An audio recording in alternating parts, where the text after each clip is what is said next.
আমার বাড়িতে যেদিন মাছের তরকারি হয় সেদিন মনে হয় আমি একটু বেশি বেশি ভাত খেয়ে ফেলি। তবে সেই মাছটা যদি সমুদ্রের মাছ হয় তাহলে তো আর কোনো কথাই হবে না। আমি যেমন মাছ খেতে ভালোবাসি ঠিক তেমনই মাছ ছাড়াতেও অনেক ভালোবাসি, সাথে রান্নাও করতে কিন্তু অনেক ভালো লাগে আমার। আজ সকালবেলায় চলে এসেছিল মাছবালা কাকু। আগের দিন মাছবালা কাকুকে আমি বলেই রেখেছিলাম যে তুমি আমার জন্য ভোলা মাছ নিয়ে আসবে পরের দিনে, আর আমার কথা মতো আজ সেই মাছই নিয়ে এসেছে কাকু। যদিও মাছটার দাম খুবই কম নিয়েছিল, আমাকে কাকু অনেক করে রিকোয়েস্ট করছিল যেন আমি মাছ বেশি করে নিই। তবে কাকুকে আমি এটাই বলছিলাম যে বেশি করে মাছ নিলে আমার বেকার মাছের তরকারি পুরো নষ্ট হবে। তার কারণ আমরা হাতে গোনা খাওয়ার মতো পাগলি দিকে নিয়ে 4 জন হলেও রাতের বেলায় আমাকে বাদ দিয়ে আর 3 জনের মধ্যে কেউই মাছ খাবে না, শুধু মাছ খাওয়ার মতো আমি একাই থাকবো। আর আমার পক্ষে এতগুলো মাছ খাওয়া একেবারেই সম্ভব হবে না। সো হেই এভরিওয়ান, সবাই কেমন আছো? আশা করছি সবাই অনেক ভালো আছো, সুস্থ আছো। আর আমার অবস্থা এখনো পর্যন্ত সেই একই রকমেরই আছে। ঠান্ডা লাগার পরে এই গলার অবস্থা আমি কোনোভাবেই ঠিক করতে পারছি না, আর সেই কারণে আমি তোমাদের সাথে ভিডিও সেরকম ভাবে শেয়ার করতে পারছি না। যদিও আমার হাজবেন্ড বলছে গলার আওয়াজ তোমার যেমনই হোক না কেন তোমাকে মানুষ অনেক ভালোবাসে, আর তোমাকে যারা ভালোবাসে অবশ্যই তারা তোমার কষ্টটা বুঝবে, তাই তুমি যতটুকু পারবে ততটাই করার চেষ্টা করো। সেই কারণে আমিও ভাবলাম যে কথাটা তো একেবারেই ভুল বলেনি, কথাটা কিন্তু একেবারেই ঠিক, যে যারা আমাকে সত্যিই ভালোবাসে, আমাকে পছন্দ করে, আমার ভিডিওর জন্য অপেক্ষা করে, তারা আমার অসুবিধাটা বুঝে ঠিক মানিয়ে নেবে।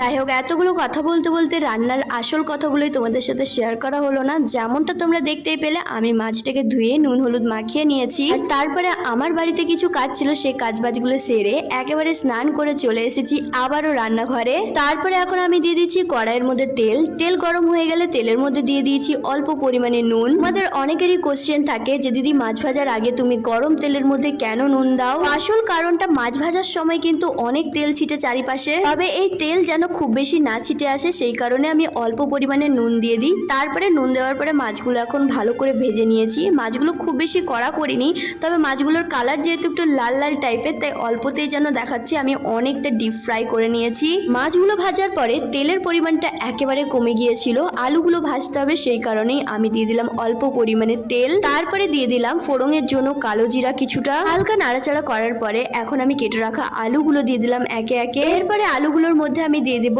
অল্প পরিমাণে নুন আর হলুদ, যেমনটা কিন্তু আমরা সবাই করে থাকি। এটা কিন্তু সেরকম কোনো ইউনিক ব্যাপার না, আলু ভাজা বা সবজি যে কোনো ভাজার সময় আমরা কিন্তু নুন হলুদটা দিয়েই থাকি।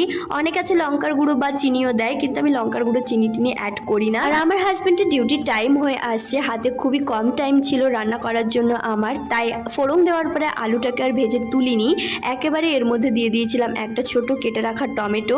টমেটোটা হালকা একটু ভাজা ভাজা হয়ে যাওয়ার পরে আমি দিয়ে দিয়েছিলাম পেস্ট, আর এই মশলা পেস্টের মধ্যে আমি অ্যাড করেছিলাম পেঁয়াজ, কাঁচা লঙ্কা আর আদা। কাঁচা মশলাটাকে হালকা নাড়াচাড়া করার পরে এখন পালা গুঁড়ো মশলা দেওয়ার। গুঁড়ো মশলার মধ্যে আমি দিয়ে দিয়েছিলাম প্রথমেই হলুদের গুঁড়ো, লঙ্কার গুঁড়ো, লাল কাশ্মীরি লঙ্কার গুঁড়ো, স্বাদের জন্য অল্প পরিমাণে চিনি, আর পরিমাণ মতো দিয়ে দিয়েছিলাম নুন। নুনটা এখন পুরোই দিচ্ছি না, তার কারণ পরে আবার লাগতে পারে। এরপরে মশলা পেস্ট করার জল দিয়ে আমি এই সব কিছু খুব ভালোভাবে কষিয়ে নেব। এই বিষয়টা অনেকের কাছেই হাস্যকর লাগতে পারে যে আমি এখানে রান্না করছি না, পেটুকের মতো গপ গপ করে খেয়ে যাচ্ছি, বাট আমি এরমই। যখন আমার বাড়িতে মাছের তরকারি হয় তখন আমি আগে মাছটাকে ভেজে নিজে ট্রাই করি, তারপরে রান্না করি।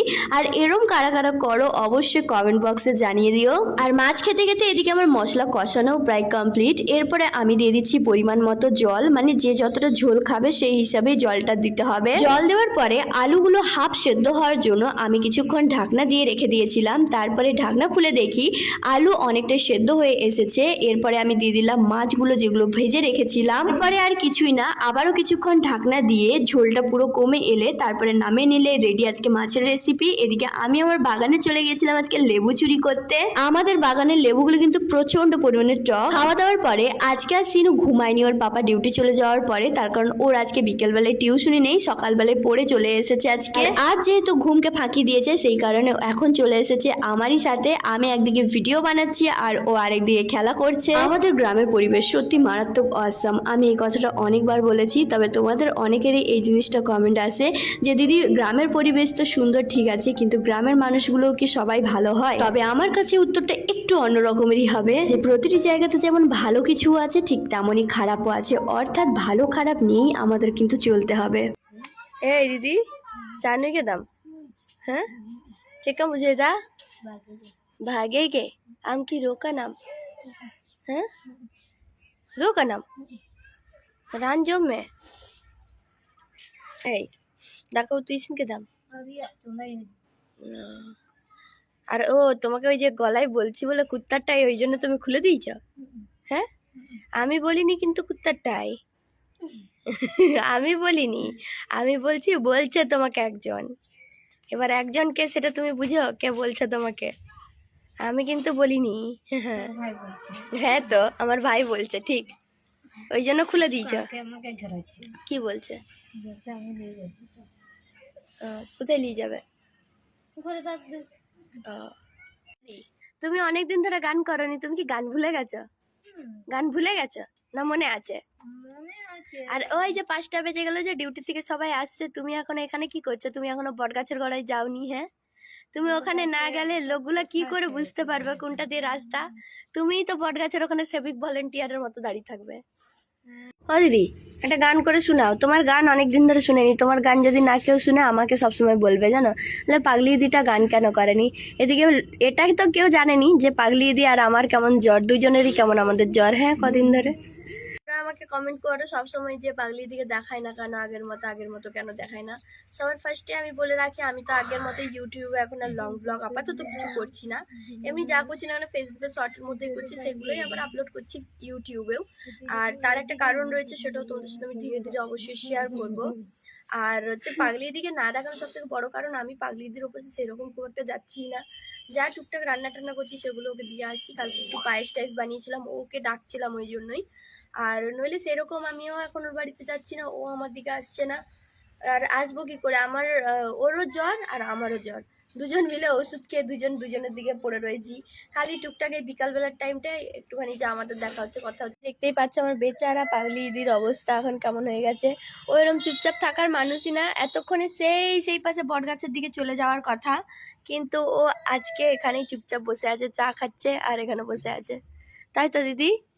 জ্বর কাটেনি এখনো? জ্বর, আচ্ছা। এই শীত চলে আসছে, এবারে কান পুড়াবো তোমার। হ্যাঁ